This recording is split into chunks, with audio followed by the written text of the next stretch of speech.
Hello everybody, this is Birdbrain and we are nerdy for the birdies.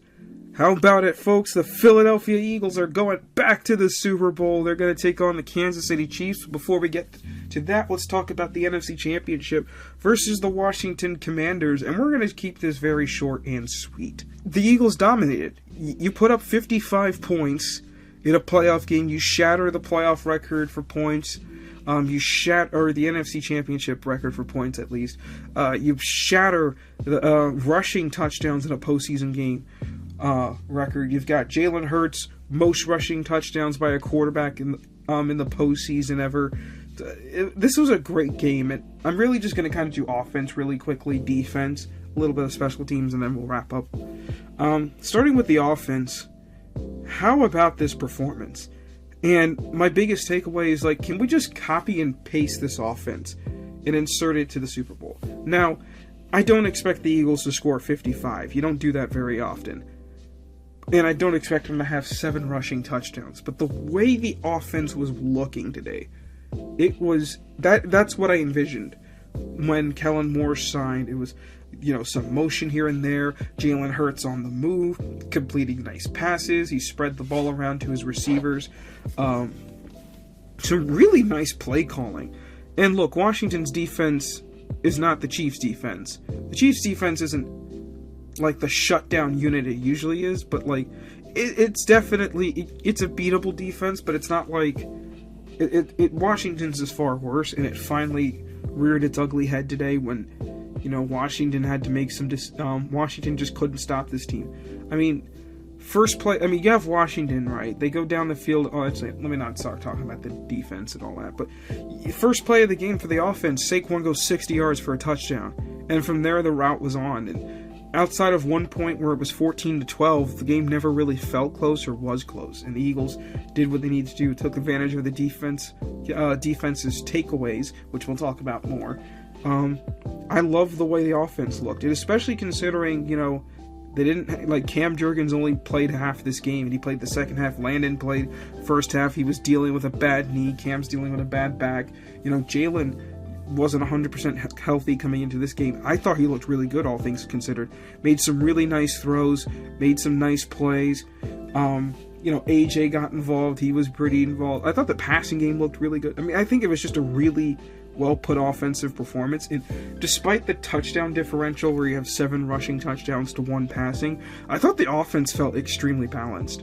I believe Jalen completed around 27 pass attempts, and I think he took 2 sacks. That's about 29 dropbacks. You factor in the idea that or he didn't complete 27 pass attempts. He threw 27 pass attempts. I think he was around 19 completions, something like that. He had, and then you had about 36 rush attempts. Now, 3 of those were 2 or 3 of those were kneel downs. So, you're looking at, give or take around 30 of each, right? That's big, offensively. And I think that's the kind of balance that you want. And if they can just maintain that, that's the kind of offense I envisioned for this team. Moving on to the defense. They had a really good game. Now, they gave up 23 points. Jaden Daniels is going to do that to you. And I thought Jaden Daniels played a pretty solid game, all things considered.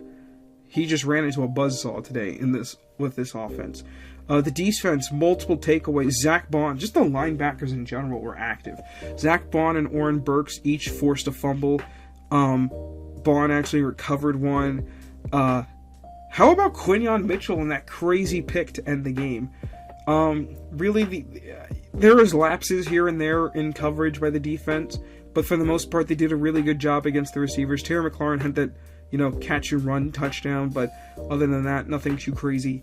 We talked about him as an X factor, and he didn't really have a huge impact in the game.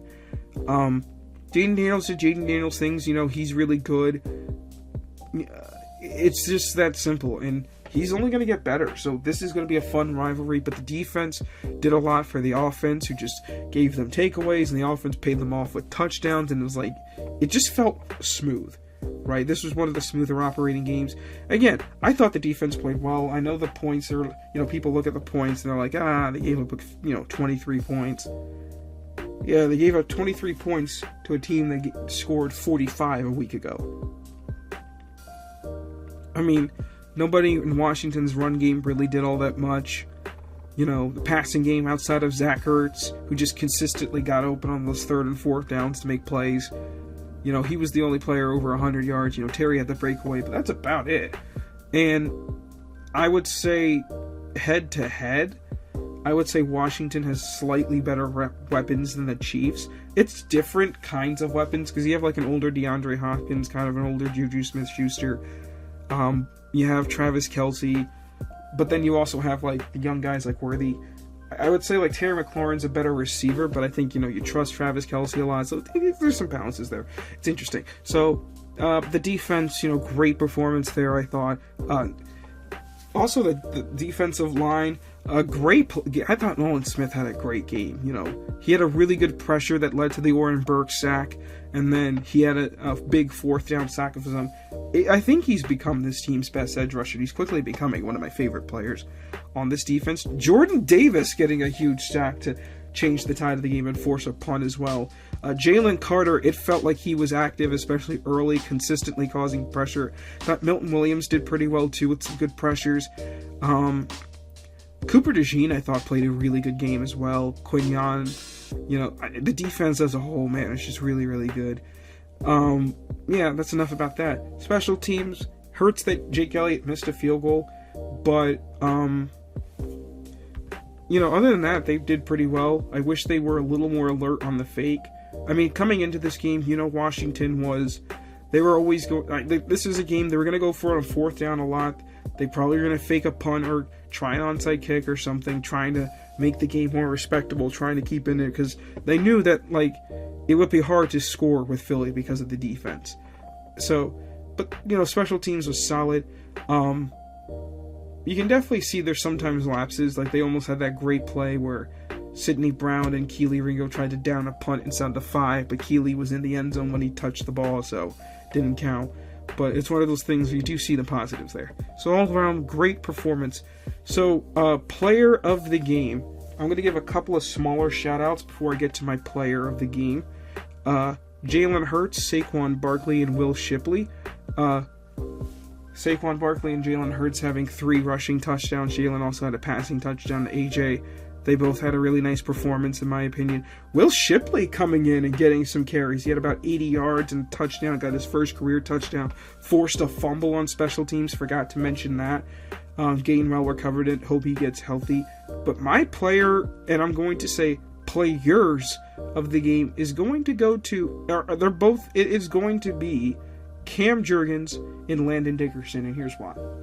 So coming into this game, I didn't talk about it in the preview, but Cam Jurgens was dealing with a back injury. He was questionable. He was active to start the game, but he didn't play. He was kind of benched. I guess he was healthy enough that he could play in a pinch if he needed to, but Landon was going to start at center, and he played well at center. And then, of course, he had his knee issue. Hopefully it's not too serious. He's fighting through it. Cam comes into the game and he finishes, and you could tell it's not easy, but he has a great game. He blocks his butt off. So the two of them are players of the game, because when you have the offensive line play this well and they put up 7, you get 7 rushing touchdowns, 2 different centers, they deserve their flowers. That's why they're both Pro Bowlers. They obviously won't be at the Pro Bowl, but that's why they've absolutely earned those rights. Anyways, so got to get ready for the Chiefs. We'll have a little bit of a week off for content this week, since next week's the Pro Bowl and there's nothing really to talk about. We'll come back with the Super Bowl preview, probably a reaction to the NFL awards, because most likely a couple Eagles might get something. We'll see. But yeah, this is Bird Brain. Hope you guys enjoyed being nerdy for the birdies. Don't celebrate too hard. We got one more game left. Alright, let's get Kansas City, get our second ring, end the 3-peat, and give us a big chance. See you around, guys, and fly, Eagles, fly.